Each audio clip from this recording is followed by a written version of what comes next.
etc. Uttarakhand is now paving the way for a nationwide UCC. Critics say that this will destroy the secular fabric, it will endanger personal laws, and ultimately violate the fundamental right to religious freedom guaranteed in the Constitution under Article 25. But is that a valid argument? Does that hold water? We'll put that to test through the course of this program. But first, let's bring you up to speed with what practical changes will now happen in Uttarakhand on the ground. Practices like halala, iddat, polygamy, child marriage and triple talaq will now be completely prohibited in the state of Uttarakhand. There are some exemptions that have been mentioned in the UCC for Uttarakhand. Scheduled tribes, as mentioned under Article 342 of the Constitution, have been excluded from the civil code. Across all religions, the minimum age of marriage has been set at 21 years for boys and 18 years for girls across all religions without any exceptions. In all religions, equal rights have been given to both the husband and the wife after divorce. Additionally, remarriage while the first spouse is still alive has been completely prohibited. There's no discrimination that's being made amongst children, whether it's a son or a daughter when it comes to property rights and succession, whether they are born out of quote-unquote a natural relationship or through surrogacy or even in a live-in relationship, all offsprings will have equal share in inheritance. All children are considered to have equal rights in property. The registration of live-in relationships has been made mandatory, so it's not just getting married officially, but also if you were staying together for a period of time over a year, then you have to get the live-in relationship registered. The registrar will inform the parents or the guardians of the couples who have registered for a live-in relationship, and this information will remain completely confidential. Children who are born during a live-in relationship will also be considered legitimate offspring, and they will have all the rights of biological offspring. To prevent disputes among family members over the property of a deceased person, the law provides equal rights to the deceased wife, children, as well as parents. Let's listen in to Pushkar Dhami, the Chief Minister of Uttarakhand. ये दिन ऐतिहासिक दिन है और ये केवल हमारे राज्य के लिए ही नहीं बल्कि पूरे भारतवर्ष के लिए आज ये बहुत ऐतिहासिक दिन है, क्योंकि आज हम समाज में समानता स्थापित करने से उद्देश्य से बनाई गई समान नागरिक संहिता को देवभूमि उत्तराखंड में लागू करने जा रहे हैं। और आपने मुझे कहा कि मैं निश्चित रूप से ये मेरा प्रयास है, मेरे साथ हमारे सभी साथियों का प्रयास है, हमारे सभी विधायकों का भी प्रयास है। उन्होंने भी इस विधेयक को बनाने में अपना योगदान दिया और उससे बड़ी बात कि आप सब लोगों ने ड्राफ्ट बनाने में। So for the BJP, the UCC has been a constant on its manifesto from the time of the foundation of the party in 1980. It's a promise that they've made throughout every electoral campaign. So what are the national ramifications that Uttarakhand's implementation of UCC will have? It sets a legal precedent, like I said, the first state to do so outside of Goa. It encourages other BJP states, particularly Gujarat, Assam, there's even talk in Maharashtra, to follow suit. It will, of course, spark a nationwide debate and push for a common civil code across the country, aligned with Article 44 of the Constitution, which says that the state shall endeavour to secure the citizen a uniform civil code throughout the territory of India. This move could also standardize laws when it comes to marriage, divorce, inheritance, and that could promote a secular approach across the country, irrespective of which religion a person hails from. Resistance from communities that value cultural or religious practices or personal laws may lead to polarized debates on identity and freedom.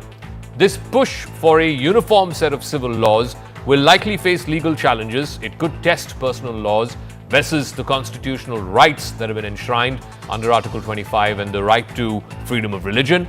Court rulings could shape future state-level UCC implementation as well. There may not be a one-nation civil code that will be passed by Parliament. It could be left to individual states, as in the case of Uttarakhand. The BJP's push for UCC may be seen as political leverage, particularly if it comes around the time of elections, which are slated.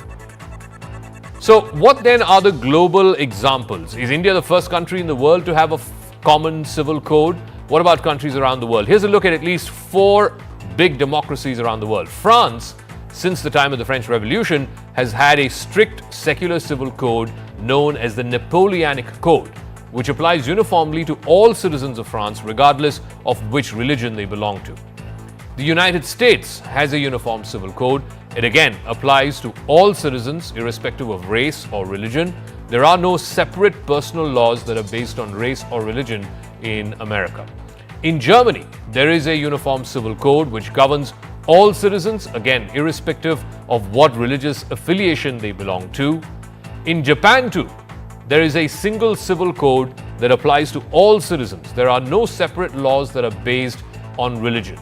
So the question then is, why does the opposition in India think that if all of these democracies, big liberal democracies, can have a uniform civil code, why then do they think that in India it will destroy the fabric of democracy?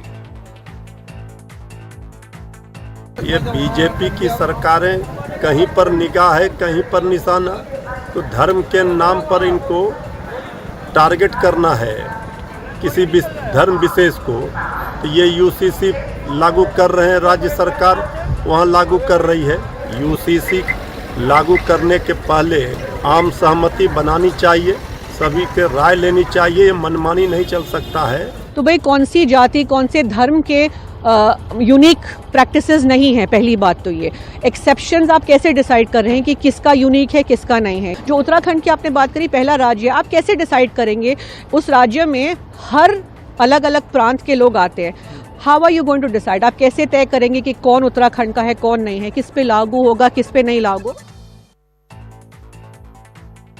All right, so Uttarakhand becomes the first state in the country to implement a uniform civil code. Is there a case for a nationwide uniform civil code? Joining us now is senior Supreme Court lawyer, former minister in the NDA government, Meenakshi Lekhi. Thank you very much, ma'am, for speaking with us here on CNN-News18. Critics against the UCC argue that it fundamentally violates Article 25, the right to practice religion, the freedom of religion article. How would you counter this and make the case for a nationwide set of uniform civil laws? So to the critics, I would say they have to go over many judgments passed by the Supreme Court at various points in time post-independence, and also the constitutional provision of directive principles of state policy. At that point, when we got independent and constitution was written, at that point itself, there was a dream that one day country will come together and basically pass uniform civil code. And so far as the history of uniform civil code is concerned, let me correct you a little, that uniform civil code in another form exists in Goa, and which is pre-independence period, and that has continued. So if a state in India pre-independence period to post-independence period can actually work it and actually enact it, where is the problem in rest of the states? And if there is a problem to have nationwide uniform civil code, then let it be state chosen methodology of each state acting because it's also governed by the states to bring uniform civil code. And yes, definitely I am all for nationwide uniform civil code. One area of contention that people have raised about the Uttarakhand UCC that's been passed today, and it's a law there in that state, is about the reporting or the registration of live-in relationships, which has been made mandatory, and that children born out of a live-in relationship will be deemed as legitimate heirs to the father or the mother. Again, how would you counter the argument that this is the state trying to be intrusive? No, state is not trying to be intrusive. You see, there are all kinds of relationships which exist, and I'm not going to get into the morality or ethics of it. And under those circumstances, children can be born without the wedlock, out of the wedlock, not from the wedlock, but out of the wedlock. Now, do those children deserve decent treatment? Yes, because it was not up to the children to choose their parents or their lifestyle. Now, whatever be the lifestyle, parents need to be made responsible, and parentage needs to be established for any right of the child to be established further. So far as registration is concerned, the registration becomes important from the point of view of recognizing a relationship, a stable relationship, a long-term relationship, and intention towards formulating a formal relationship. Now, any result of that relationship, and pregnancy being one of them, has to be given its due under the law, and for that reason registration becomes important. I mean, I can't speak more, but as I said in the beginning, there are all kinds of relationships in the world, and there could be pregnancy out of those relationships. Those relationships cannot be equalized with the relationship where there is an intention between two people who wish to live together, and whether it's intercaste, it's interreligious, it's all kind of other socio-economic issues which exist in the society. So it's basically acting as a protective law and protecting the rights of the women and also the rights of the children, who are a vulnerable community in this country. All right. Or anywhere else also. So now I want to move on to the second big story of the day tonight, and that is around the Waqf Amendment Bill, which will be likely brought in the budget session of Parliament. The Joint Parliamentary Committee, which is deliberating that bill, today cleared 14 changes or amendments that were proposed by NDA members. So the JPC has now formally given the go-ahead for this bill to be introduced in the upcoming budget session of Parliament. The JPC chairperson, Mr. Jagdambika Pal of the BJP, has said that these amendments would result in a better bill, and the objective of the government is to give benefits to the poor, and particularly for Pasmanda Muslims. This bill has been in the works for the last few years, with the government having met various stakeholders, including members of the community, eminent jurists and lawyers. The new act provides that the Waqf board no longer will be the sole authority to decide if a property is indeed Waqf property or not. Several proposals in the new bill have caused unease within the community and within the opposition ranks. So let's bring you up to speed with what has been cleared clause by clause today. The meeting was a discussion to clear clause by clause the amendments that have been sought by different members. All the amendments introduced by the opposition, there were 44 of them. They were read out by the JPC chairman. The NDA had 23 amendments which they had moved, while 16 members voted against the changes proposed by opposition MPs and only 10 in favor of them. So basically, net, what that meant is it resulted in 14 of these amendments being adopted by the Joint Parliamentary Committee before it gave its stamp of approval for the bill to be moved in the House. 44 संशोधन को JPC को सुपुर्द कर दिया गया था। JPC के आज उस 44 संशोधन पे जो हैं उस पे एक संशोधन पे चर्चा हुई। इसके पहले हमने 6 महीने के सारे डिटेल डिस्कशंस के बाद सभी सदस्यों से हमने संशोधन मांगे थे। यह हमारी अंतिम बैठक थी कि उस 44 संशोधन पे आप इस पे सहमत हैं या इस पे असहमत हैं। तो सभी सदस्यों के द्वारा चाहे किसी पक्ष के हों, उन लोगों ने अपने संशोधन दिए थे और आज इसमें जो हमारे कुछ सांसदों के द्वारा दिए गए थे उसमें 14 क्लाजेज पे या 14 संशोधनों में संशोधन स्वीकार हुआ है। वो भी संशोधन मूव करने पे वोटिंग के बाद बहुमत किया था। विपक्ष ने भी संशोधन दिया था और विपक्ष ने सभी 44 संशोधन दिया था। हमने एक संशोधन मूव कराया और उस संशोधनों को हमने पुट टू वोट किया, लेकिन वोटिंग में उनके पक्ष में 10 वोट था और उसके निगेटिव में 16 वोट थे। इसलिए जो विपक्ष के द्वारा या उन लोगों के द्वारा जो 44 संशोधन के विरोध में थे, मैं विपक्ष क्यों कहूँ, जो 44 संशोधन के विरोध में उन्होंने कुछ दिए थे वो मतलब टर्न डाउन हो गया। Ma'am, what happened in the meeting? How many clauses were adopted? How many were rejected? Joint Parliamentary Committee meeting on the Waqf Amendment Bill 2024 was held today in a very democratic manner. And as you know, about 44 amendments have been floated by the government to the Principal Act 1995. And as far as the amendments proposed by the opposition MPs are concerned, I must say that they had proposed 43 amendments to the 44 amendments floated by the government. And obviously they were not upheld, they crashed because they had 10 votes and we in the NDA had 16 votes. And as far as NDA members are concerned, let me tell you, we in total floated about 24 proposals to the 44 amendments. And all the 24 proposals were upheld. So it was a question of 10 and 16. There were about 31 members, as you know, and only 26 were present. So 10 from their side and 16 from our side. So it was held in a very democratic manner, and the chairman tried to listen to everybody, give everybody ample chance to present their proposals. So opposition MPs have decried the proceedings. They've accused the JPC chairman of subverting the democratic process. Some of the objections raised by the opposition include these. The clause to amend the short title of the act from Waqf Act 1995 to Unified Waqf Management, Empowerment, Efficiency and Development Act 1995 or UMEED. The leaders have questioned the government's intent to rename the bill. The question that's been asked by opposition members is, will you allow Muslims to become members of Hindu endowment boards? So if that is not allowed, then how can you allow non-Muslims to be sitting on a Waqf board?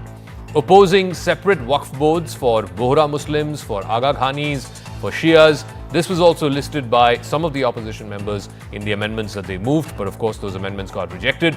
As per the draft bill brought in by the centre, a collector would be the person who would be able to decide whether a said property belongs to the Waqf or not. That again did not go down well with the opposition MPs. They also objected to the provision that confers powers upon the collector to make the survey in accordance with the procedure in revenue laws. Their contention is it's the surveyor who should be doing that, not the collector. Whatever that they have fixed, they have done it. They didn't allow us to speak anything. No rules, no procedure has been followed. We have not allowed to speak at all in the amendment motion. He himself moved. He himself moved. Counted. Declared. Soladas. All amendments have been passed. I think that they decided everything. They are bulldozing. I think that by this time the report is ready. The report is ready. We are fighting here not for JPC, not for Parliament. We are fighting here. All these documents should be brought to the Supreme Court, where we have to struck down this act. So you will go to the court against Definitely. अब ये voting करने के बाद 44 के 44 आधा घंटे के अंदर खत्म, लेकिन चर्चा कब करोगे भैया? तो ये क्या है? ये गणतंत्र है। अमृत महोत्सव में गणतंत्र की हत्या हो रही है। So here are some startling facts about the land bank that the Waqf board controls. The Waqf board has land assets to the tune of 1.2 lakh crore rupees. The area spans something like 9.4 lakh acres with over 3 lakh estates around the country. The Waqf board has in its possession or over its supervision about 8 lakh immovable properties and 16,000 movable properties. The Waqf board is the third largest landowner in the country after the Indian Railways and after the Armed Forces of India. India's defense forces own a little less than 18 lakh acres of land, while the Railways owns about 12 lakh acres of land. Waqf boards cumulatively across the country own a little over 9 lakh acres of land. Remember, the first two are government departments belonging to the sovereign of India, whereas the Waqf boards are private boards that are put in place by private individuals overseeing what is the third largest land bank in the country. So on the Waqf bill, the JPC has met today. They have made certain amendments. About a dozen plus amendments have been adopted by the JPC. They have now forwarded this to the Speaker's office, and it's up to the Speaker to decide when to bring this in Parliament, whether it should be introduced in the upcoming budget session or not. Meenakshi Lekhi is still with us. So I was just going through some stats on the land bank that the various Waqf boards across the country have. The Waqf boards are the third largest holder of land in India after the Indian Railways and the Indian Defence Forces. Approximately 9 lakh acres of land are in the various Waqf boards across the country, the value of which is about 1.2 lakh crore rupees. What would be your argument as to why a religious body or a group of religious bodies should be controlling such valuable assets in the first place? You know, if we go into the history of it, the history itself is little unjust. And let me bring forward that religion which came from outside and which was imposed on the natives of this country, their lands are taken away in a non-transparent manner. Now, even if, say, for example, if we look at our political existence as an independent country from 1947, so 1947, X amount of land vested with Waqf board. And how many times more can it increase post-independence? That will be a very relevant question, especially when two Islamic nations were carved out of this country, one Pakistan and one Bangladesh. Now, with people, the whole land mass has already been given to them. And yet, from that very community, equal to that land mass which has been given away or more is possessed by them in this country, which is so-called a secular country. In a secular country, a religious body having that kind of might and strength itself is a question from socio-economic perspective. And the manner in which those lands have been taken away, usurped, I can use the word.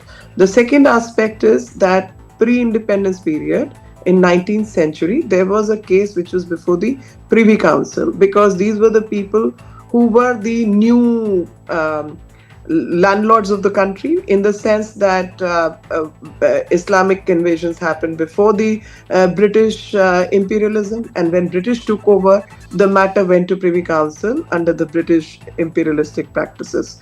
And that time, those imperialistic rules and regulations actually made a case for denouncing the Waqf board and dissolving it. And post that period, interesting enough, 1913 dealing with the country differently and dealing with the polity, divide and rule policy, so on and so forth. 1930, there was an enactment which was brought forward by saying that validation of Muslim Waqf Validation Act was brought into this country in 1913. Yeah. And then nobody dare touch it post 1947. In spite of creating two independent Islamic nations out of this country. That itself leaves us with the question that was there a need for such a body? Number two, 1995. So this act has seen various amendments, and the latest amendments are not new. Various other times in point amendments have happened. So 1995 amendment, just to sort of shorten my argument. The amendment was that there will be a tribunal. The tribunal's order cannot be challenged before any court of law, and this has the jurisdiction that of a civil court. Now, even in a civil court, the matter can be challenged before other jurisdictions, right? There is a format of appeal and second appeal, etc. In this case, you can't challenge the order of a tribunal. Howsoever illegal that arrangement is, howsoever illegal that order is, it is non-challengeable. Is this not unconstitutional? But nobody passed an order, nobody took it to the court. So those are other aspects. Now, nothing can be made outside the common law which prevails in this country. That is the method in which civil courts are there, high courts are there, Supreme Court is there. Everything can be judged from that perspective. Now, there is an entity whose order cannot be challenged before any court of law. Is this just? Number one. So the latest amendments, whichever, have not gone into the detail, but latest amendments which have been proposed to make the functioning of Waqf board itself more transparent, to make it more efficient and make it more legit, because this particular act, for example, is illegit, that you can't challenge it before any court of law. And the method of making a tribunal itself is illegit. So any property can be declared as Waqf property and you can't challenge that. That's how the land bank has increased. All right. Okay, we'll leave it at that. Thank you very much, ma'am, for speaking with us here on Brass Tacks. Thank you. Meanwhile, shifting focus on the show, in the ongoing investigation into the Saf Ali Khan stabbing case, a team of Mumbai police reached West Bengal today to further their probe in the case. As per the police, the accused was staying in Kolkata for a few days after illegally entering India from Bangladesh. According to a Mumbai police source, Khukmoni Sheikh, the person who provided the accused, Saiful Islam, with a SIM card, died 4 years ago, and now the shop that sold him the SIM card is also closed. A Mumbai police source has also told CNN-News18 that Khukmoni and Jahangir Sheikh are two different people, neither of whom exist. The Mumbai police have Shariful Islam in their custody for the next couple of days. When he's produced in court next, the cops will have to present a status report of their investigation. But 11 days after the attack, it seems that there are more questions than answers. Here's what the Mumbai police have done so far, and this is the information that they're willing to share with us by way of sources. A total of 19 samples of fingerprints of the suspect from Saif's house were recovered and sent to the CID. A good 10 plus days later, there's no confirmation on who these fingerprints belong to. Police say they're waiting for the final report. Facial recognition images that have been captured by cameras of the railway police are also under scrutiny as they do not match with the man who's been arrested. Then there is a question of blood samples. The blood samples of the accused have been taken for DNA profiling, along with some hair that was found on Saif Ali Khan's clothes or which was recovered from his house. The report on that DNA is also pending. Police are also likely to look into the possibility if there could be two people involved as opposed to one, because up until now, what we've been told was it was a lone wolf who did the attack. Now they're looking at the possibility whether there was a second individual involved as well. साफ कहता हूं और media को भी मेरा कहना है कि जो बातों की पुष्टि नहीं है, पुलिस ने जो बातें बताई नहीं है, जो बातें हुई नहीं है, उसको लिख कर या उसको दिखा कर इस प्रकार से एक कंफ्यूजन तैयार करना ठीक नहीं है। मैं इतना ही कहता हूं कि इस मामले में पुलिस बहुत अच्छे तरीके से तफ्तीश कर रही है। करीब सारी चीजें पुलिस को मिल चुकी है। अब इसको अंतिम जो छोर है वहां तक पुलिस ले जाएगी और आपकी सुविधा के लिए हमारे मुंबई के सीपी यहाँ पर है, मैं उनको ये कहूंगा कि आज या कल कभी भी एक बार आप सबकी जानकारी के लिए इसकी पूरी जानकारी आपको उपलब्ध कराएं। लेमन की भाषा में अगर समझना चाहें, ये जो आरोपी पकड़ा गया है मोहम्मद शरीफुल, बांग्लादेशी है, थाने से गिरफ्तार किया गया है। ये जो सीसीटीवी में ग्रैब हुआ है वो पुलिस बोल रही है कि सेम एक्यूज है जो सीसीटीवी में दिख रहा है और ये जो आरोपी पकड़ा गया सेम है। फर्स्ट इम्प्रेशन लेमन बोल रहे कि नहीं, ये फर्स्ट इम्प्रेशन में ये डिफरेंसेस लग रहे हैं, तो एज एक्सपर्ट आप क्या बोलोगे? सॉरी, मेरे को ये थोड़ा सा ये बहुत से लोग पूछते हैं एज ए लेमन क्या बोलोगे। आप जाकर बोलिए ना, आप ठीक नहीं दिख रहे हैं, आपका बीपी ज़्यादा है क्या, आपको हार्ट में प्रॉब्लम है, आप क्या बोलोगे? लेमैन का सुनोगे, डॉक्टर के पास जाओगे? फोरेंसिक साइंटिस्ट काय के लिए हैं? क्यों लेमैन बताएं कि ये है कि नहीं? जब फोरेंसिक लेबॉर्ट्री है तो लेमैन बता दीजिए, उनकी मर्जी है वो। मेरा कहना है कि जब तक पूरा फोरेंसिक एनालिसिस होकर सब एविडेंस एक साथ होकर, चाहिए तो इसको पूरा सॉल्व करने के लिए लाई डिटेक्टर कर सकते हैं, वो करने से ये केस मेरे ख्याल से एक लीड देगा पुलिस को। A rare neurological disorder has triggered panic in Maharashtra and in fact across the country over just how suddenly and quickly it has affected over 100 people. The Guillain-Barré syndrome, or GBS as it's known, is potentially life-threatening as per the World Health Organization. The disease demands immediate medical intervention to avoid any complications like respiratory failure or long-term disability. Pune, in fact, has been the epicenter for the last several days now for the outbreak of GBS, as the number of patients infected has now crossed over 100. 80 of those patients were reported from the Pune municipality limits. 14 of them have been affected in Pimpri Chinchwad, which is neighboring Pune. So far, the disease seems to be affecting more men than women. Out of the 100 plus who've been hospitalized, 68 happen to be men, and 33 women patients who've been affected so far, of which 16 patients are on ventilator support. 5 people have recovered and they've returned home, but unfortunately one person has reportedly succumbed to the Guillain-Barré syndrome over the weekend. A Pune-based man was admitted to a private hospital in Solapur where he breathed his last. There are almost 64 patients in the Pune Municipal Corporation area. Out of that, almost 13 patients are on ventilator. 5 patients have been discharged. They have been cured. And PMC has now in its Kamla Nehru Hospital, we have identified 15 beds, ICU beds, wherein we will be giving free treatment to all those patients who are been affected by this GBS. Also, we have purchased 200 vials of immunoglobulin, wherein we will be supplying that immunoglobulins to this private hospital wherein these patients are admitted, so that there will be reduced bill. Also, those who are the poor patients who cannot afford, for that there is one more scheme in the corporation. It is called as Shahri Garib Yojana. Out of that we will be making the payments.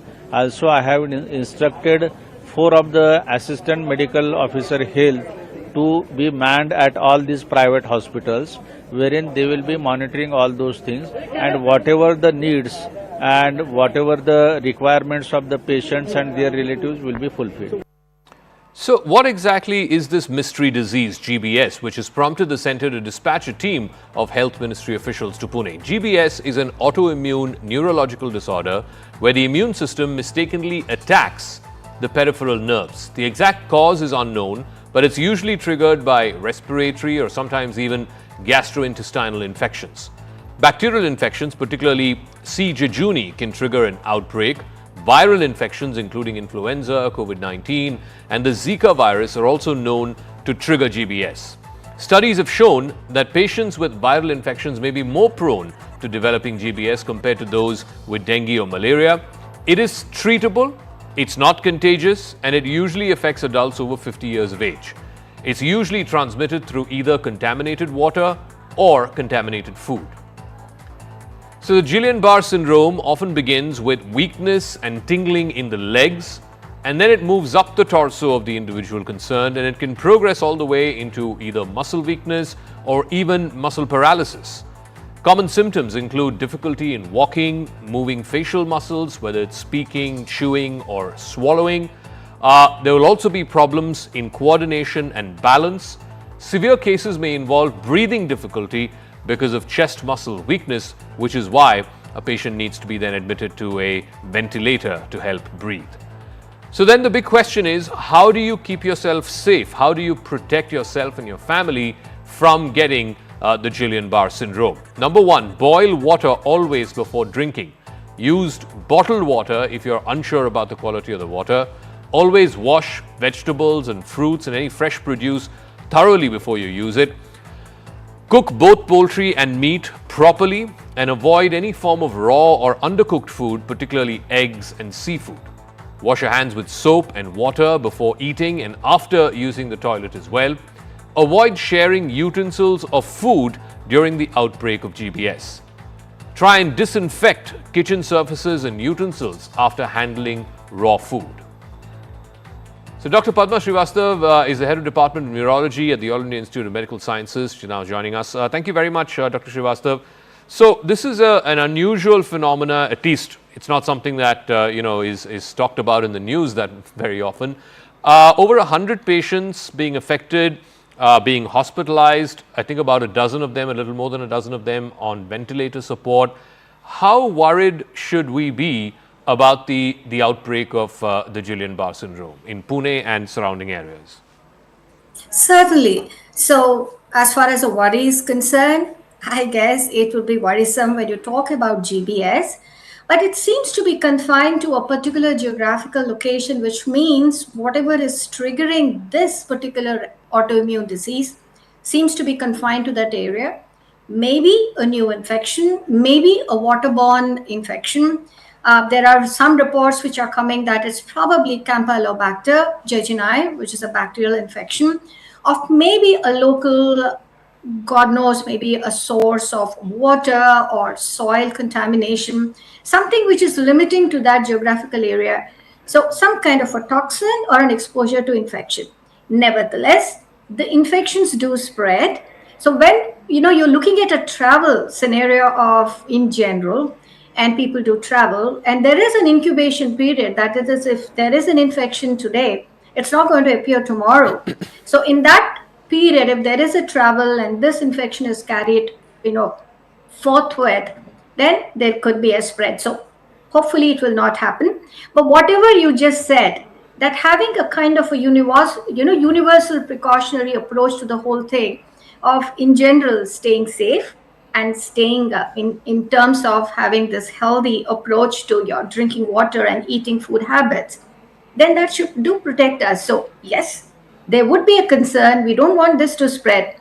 And the general healthy aspects of living will protect us. If it's not contagious, if it doesn't spread through the air, or it doesn't spread from one person to the other, just like COVID-19, for example, if you were to come in contact with an infected person, it would spread. There's a potential to spread. If it is not contagious in that form, how are such a large number of people affected? And B, how does this, is it also possible that you're infected but you don't contract GBS because you don't get into the stage where it becomes an autoimmune disorder and your cells start attacking itself? That's an absolutely intelligent point you raised there. It is true that every time you get exposed, to everyone who's exposed need not develop the disease. It's actually also dependent upon of your innate immune status and how protected yourself, you yourself are, which is true, which happened even in COVID-19. So those who are a little comorbidly, there is a kind of limited immune defense mechanisms in the body, would obviously contract or manifest the disease process when this infection gets in. Said that though, now it is also possible that it is not because of a physical touch or an aerosol kind of a contamination. This seems to be a common kind of a food waterborne, possibly, in which case it is not spreading through mosquitoes or it is not spreading in the air, but it is something which probably is what we are eating or drinking. It is. Now, if you look at GBS in general, and if you look at the sporadic forms, you don't necessarily catch a trigger. Only when you investigate that you find that, oh, there's been a viral infection maybe, or maybe there's been a bacterial infection. Sometimes you find nothing. So when we sporadically look at GBS, and we do look at GBS time and again. Now, I'm currently in Paras hospitals in Gurgaon, that's Delhi NCR, and we do see GBS. We see probably GBS once or twice in a fortnight, and these cases are affecting all the ages across the board, not necessarily the elderly or the male, although statistically, yes, males are more affected. But we see children, we see adolescents who also develop this, also pregnant women. So it's not necessary that it's always an outbreak, and this news is important because it has been an outbreak, and so something else is happening out there, and that's what I guess the scientists and the clinicians are looking at. All right, Dr. Padma Srivastava, we'll leave it at that. Thank you very much for joining us and explaining that to our viewers as to what is GBS and what precautions you need to take to avoid getting this syndrome. Let's now shift focus to some international stories. And Colombia and the United States came back from the brink of an all-out trade war after the South American country agreed to accept deported immigrants from America. Donald Trump's tariff threats and a trade imbalance prompted this U-turn by Colombia. I decode why the standoff marks a landmark moment in the ongoing debate over illegal immigration and Trump's rather hard-pressed enforcement of sending back those illegal immigrants wherever they came from, in this particular instance from Colombia.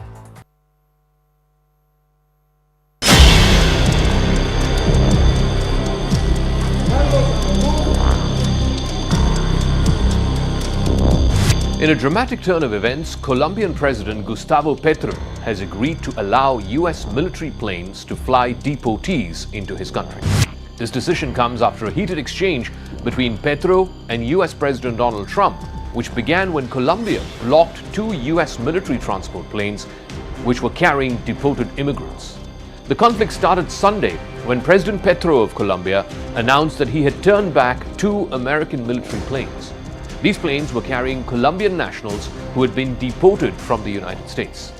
Petro called the treatment of these individuals inhumane, and he refused to allow the flights to land in Colombia. This move sparked a fierce war of words between the 2 leaders.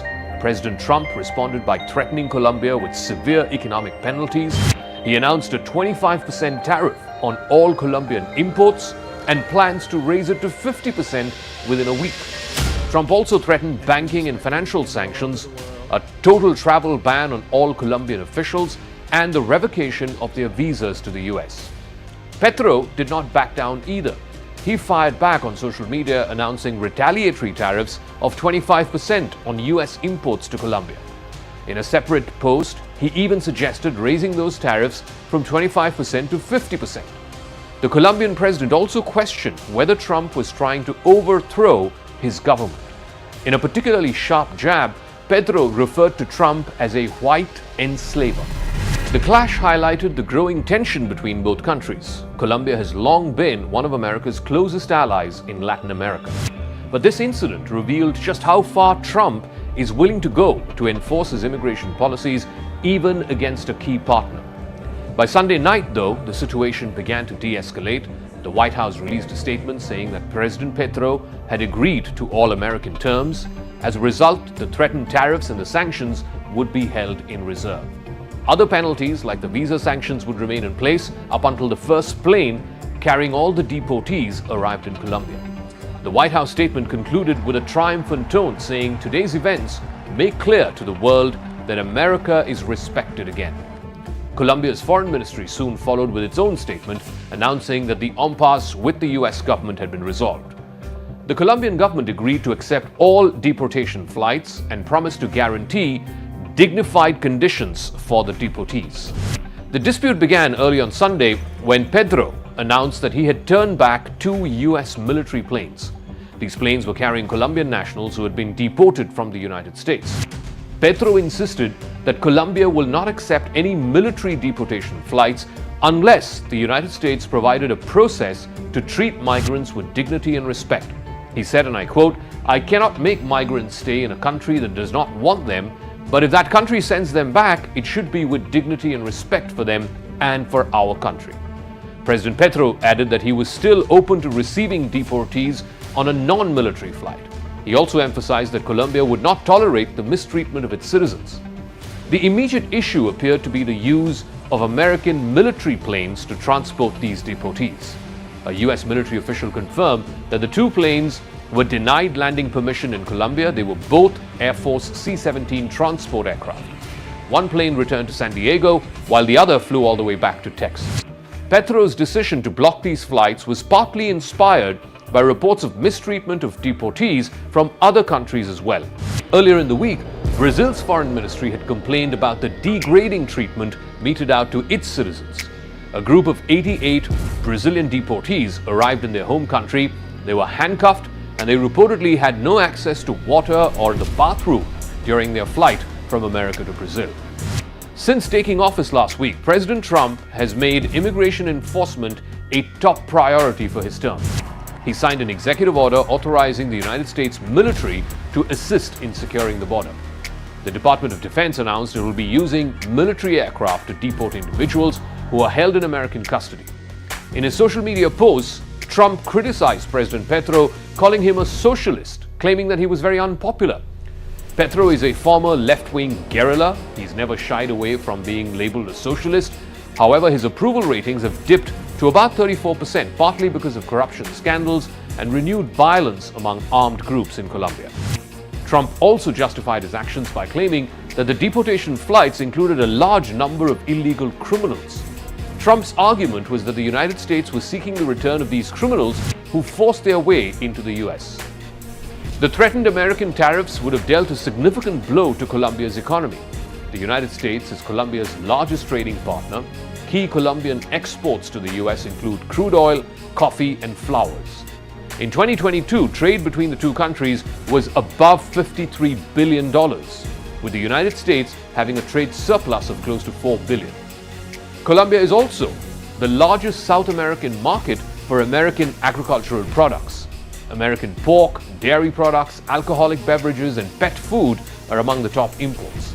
A 50% tariff on these goods would have had devastating consequences for both countries.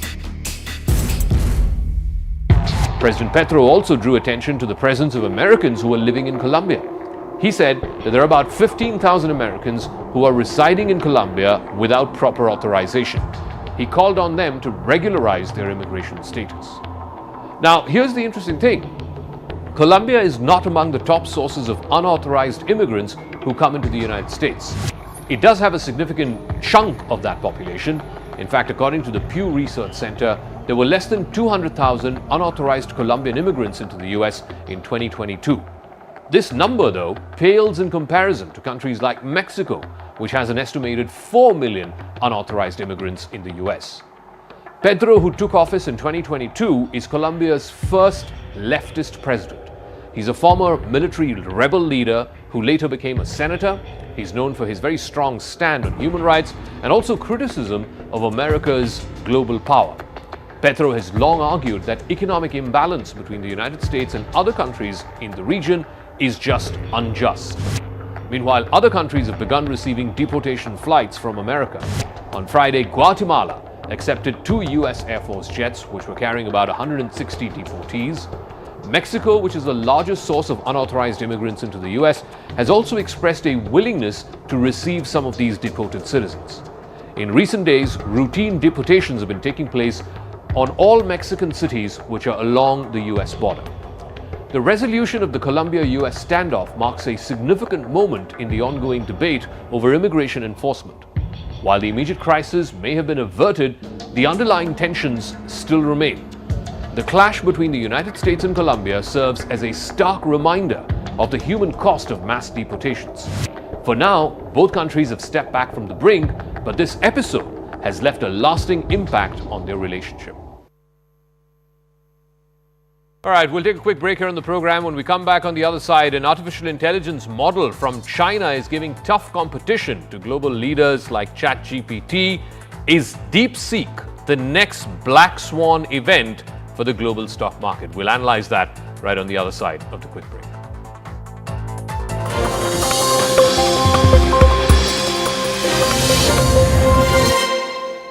Co-powered by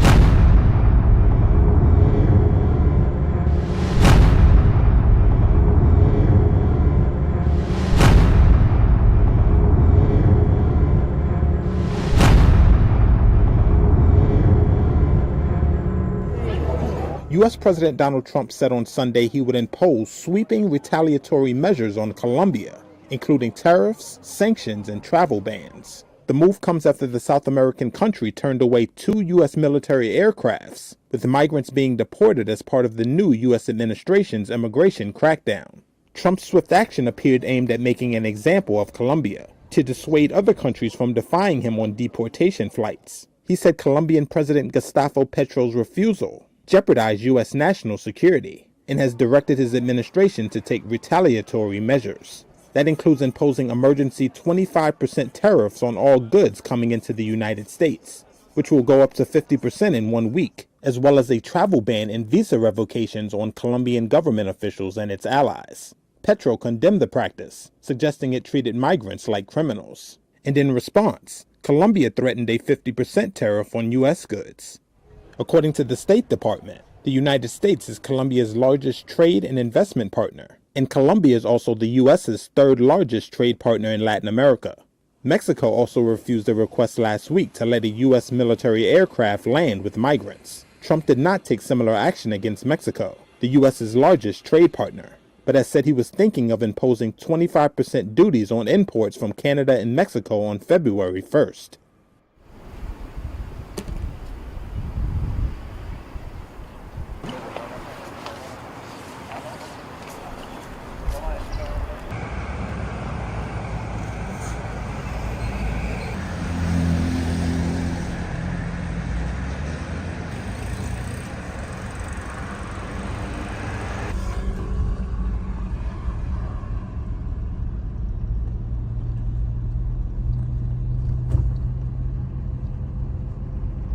si los deportan de otro país, tienen que recibirlos acá porque este es el país de ellos.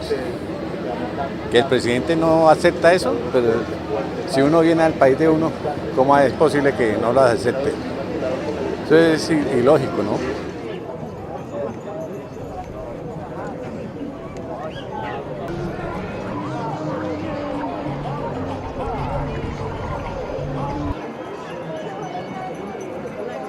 Nos afecta como tal porque lo que vamos a dejar es de recibir como tal toda la gente que está exportando sus mercancías, lo que va a hacer es detener completamente el comercio de nosotros como colombianos ante los Estados Unidos, o sea, nos va a perjudicar completamente.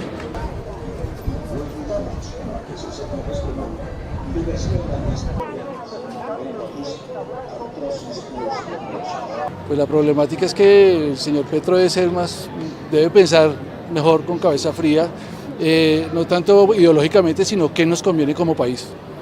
Entonces creo que toca pensar más.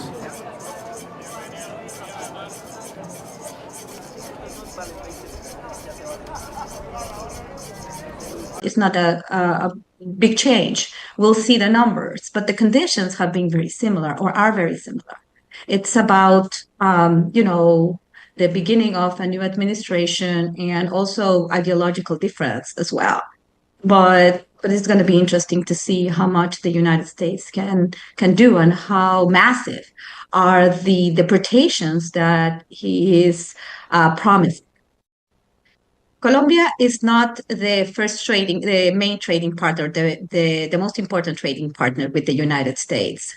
However, because of the asymmetries between the two economies, of course, the United States can impose for a short term tariffs on the imports from Colombia, and this is going to be devastating for the country. So it's an instrument to pressure this nation in any single form. And this is also a sign to other countries, particularly a sign to Mexico, because there are more things that the United States were going to negotiate with Mexico, particularly in immigration. Colombia no es el principal socio comercial de los Estados Unidos y las asimetrías son enormes.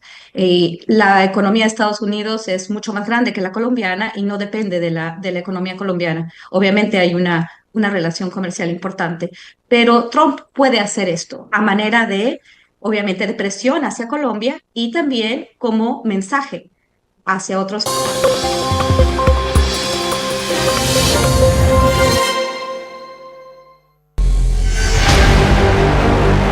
With tech giants like OpenAI, Google, Meta, and more, for years, the US has been the undisputed leader in artificial intelligence.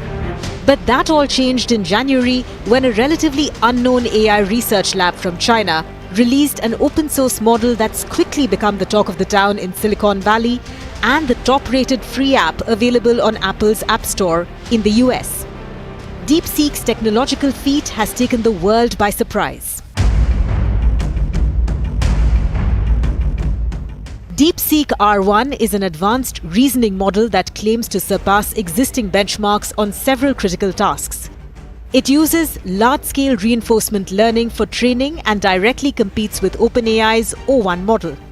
What is interesting about DeepSeek is the low cost associated with building the model as compared to the cost needed to build Meta and other models. The startup claims that it created its low-cost model in just 2 months with less than $6 million. That is in huge contrast to the $100 million that OpenAI spent to train its GPT-4 model. By revamping the foundational structure of AI models and using limited resources more efficiently, DeepSeek is a force to reckon with.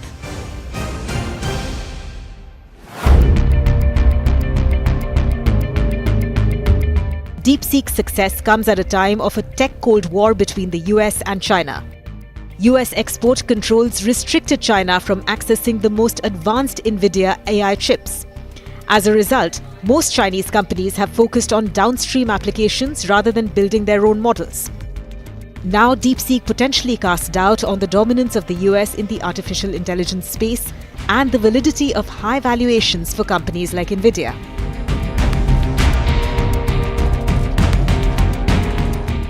Together, these world-leading technology giants are announcing the formation of Stargate. So put that name down in your books. because I think you're going to hear a lot about it in the future. A new American company that will invest $500 billion at least in AI infrastructure in the United States and very, very quickly, moving very rapidly, creating over 100,000 American jobs almost immediately. On the second day of his presidency, Donald Trump announced the Stargate project, a $500 billion initiative that brings together tech titans OpenAI, Oracle, and SoftBank. The rushed announcement indicated a desperation for the US to maintain its top position. What we want to do is we want to keep it in this country. China is a competitor and others are competitors. We want it to be in this country, and we're making it available. I'm going to help a lot through emergency declarations because we have an emergency. We have to get this stuff built. So they have to produce a lot of electricity, and we'll make it possible for them to get that production done very easily at their own plants if they want, where they'll build at the plant, the AI plant, they'll build energy generation, and that will be incredible. The narrative of America's AI leadership being invincible has been shattered, and DeepSeek is proving that AI innovation is not just about funding or having access to the best infrastructure. Now, it's up to the US to adapt and innovate faster if it wants to maintain its leadership in the AI space. Greenlam Laminates presents CNN-News18 Primetime Studio.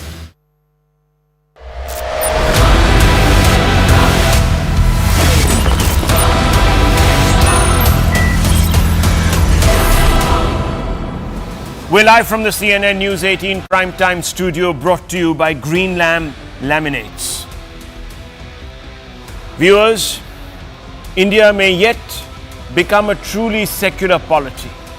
At least the BJP government in Uttarakhand has set the ball rolling. It might have taken 76 years, but finally at least one Indian state has taken a giant leap towards eliminating state-abetted religious favoritism after 1947.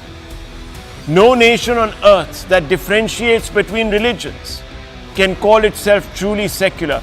And therefore, viewers, I began by telling you that maybe after today, India would have taken a step towards becoming truly secular.